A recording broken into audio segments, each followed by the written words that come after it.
राजस्थान की पावन धरा पर एक ऐसा संत प्रकट हुए जिनकी तपस्या आज भी जीवित है। उन्होंने वर्षों तक कठोर तप किया।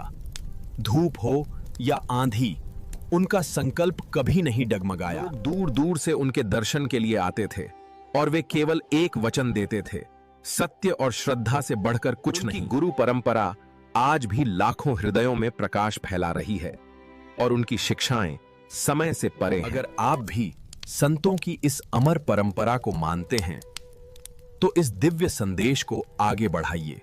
राजस्थान की पावन धरा पर एक ऐसा संत प्रकट हुए जिनकी तपस्या आज भी जीवित है।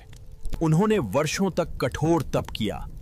धूप हो या आंधी, उनका संकल्प कभी नहीं डगमगाया। दूर दूर से उनके दर्शन के लिए आते थे और वे केवल एक वचन देते थे, सत्य और श्रद्धा से बढ़कर कुछ नहीं। गुरु परंपरा आज भी लाखों हृदयों में प्रकाश फैला रही है और उनकी शिक्षाएं समय से परे हैं। अगर आप भी संतों की इस अमर परंपरा को मानते हैं तो इस दिव्य संदेश को आगे बढ़ाइए। राजस्थान की पावन धरा पर एक ऐसा संत प्रकट हुए जिनकी तपस्या आज भी जीवित है। उन्होंने वर्षों तक कठोर तप किया।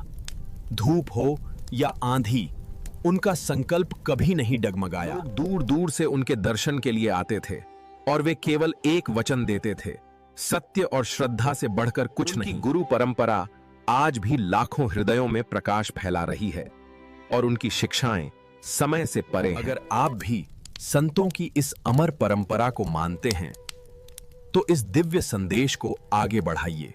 राजस्थान की पावन धरा पर एक ऐसा संत प्रकट हुए जिनकी तपस्या आज भी जीवित है। उन्होंने वर्षों तक कठोर तप किया।